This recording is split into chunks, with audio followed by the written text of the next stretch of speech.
जय जिनेंद्र दोस्तों, मेरा नाम है सौम्या और विद्या गुरु संस्मरण में आपका स्वागत है। विद्या गुरु के रोचक संस्मरण सुनने के लिए चैनल को सब्सक्राइब जरूर करें और वीडियोस को शेयर कर गुरु प्रभावना में सहयोगी बने। तो दोस्तों, प्रस्तुत प्रसंग हमने श्रमण परंपरा संप्रवाहक पुस्तक क्रमांक 1 से लिया है।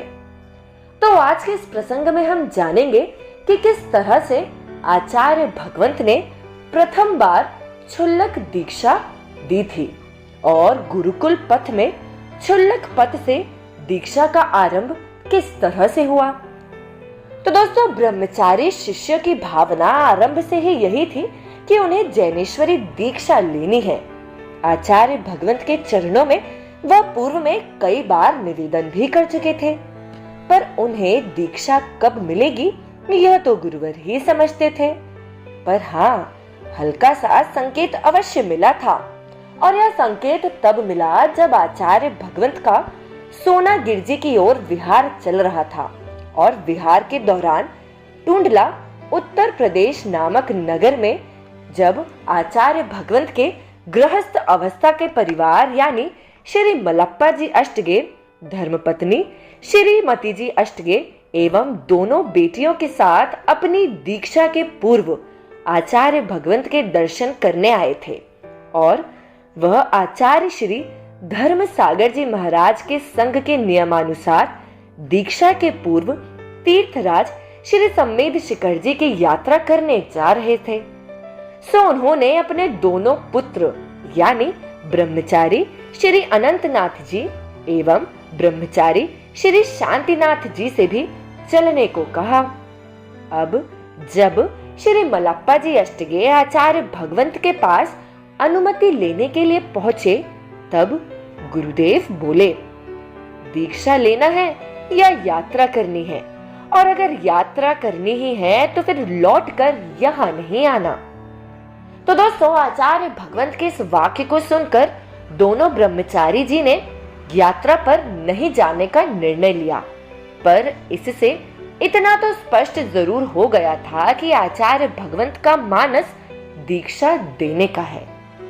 तो दोस्तों, आचार्य श्री जी ने सिद्ध भूमि सोनागिर जी के दर्शन कर मूल नायक श्री चंद्र प्रभु भगवान जी के चरणों से ही अपने गुरु के कुल में दीक्षा की शुरुआत करने का निर्णय कर लिया और ब्रह्मचारी श्री भूपाल जी, ब्रह्मचारी श्री महावीर जी प्रधाने, ब्रह्मचारी जी अनंतनाथ जी एवं ब्रह्मचारी जी शांतिनाथ जी, इन चारों ब्रह्मचारी भाइयों को दीक्षा देने का आशीर्वाद प्रदान किया।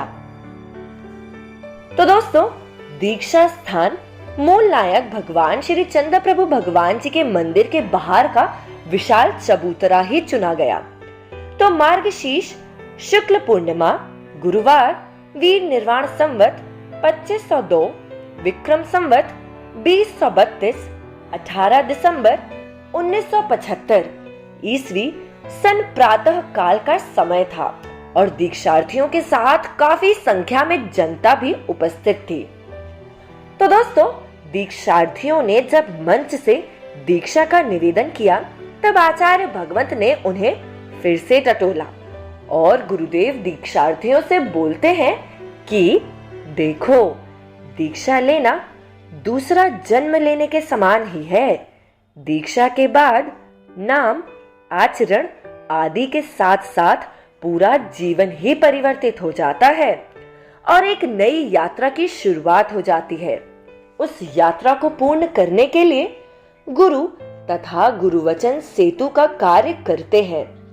तुम लोग भूख प्यास शीत उष्ण आदि की बाधा सहन करने में अभी असमर्थ हो और यह क्षुल्लक का व्रत बड़ा कठोर है, अतः अभी भी समय है, सोच लो।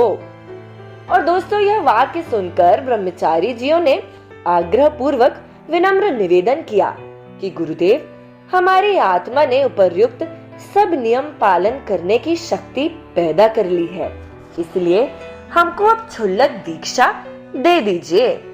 और आचार्य भगवंत ने समाज से अनुमति लेते हुए कहा, ये बालक व्रत लेने को हठी हो रहे हैं, क्या करना चाहिए? और दोस्तों, जनता ने उत्तर दिया, महाराज, उनकी आत्मा के बल की परीक्षा हो गई हो तो दीक्षा दे देनी चाहिए।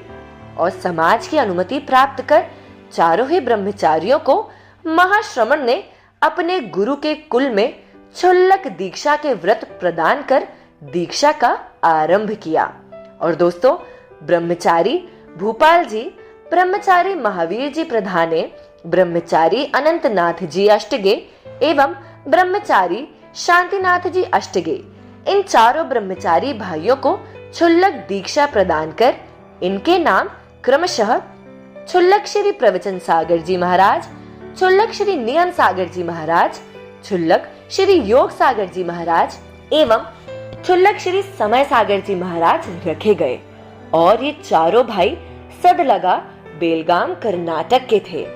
और दोस्तों, इसी तरह दीक्षा का जो समारोह था वह सानंद संपन्न हुआ।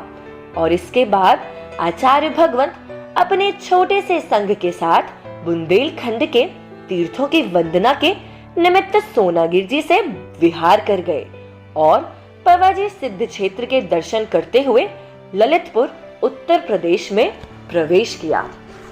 तो दोस्तों, इसी तरह आचार्य भगवंत के रोचक संस्मरण सुनने के लिए हमसे जुड़े रहे हमारे YouTube, WhatsApp और Facebook पेज से।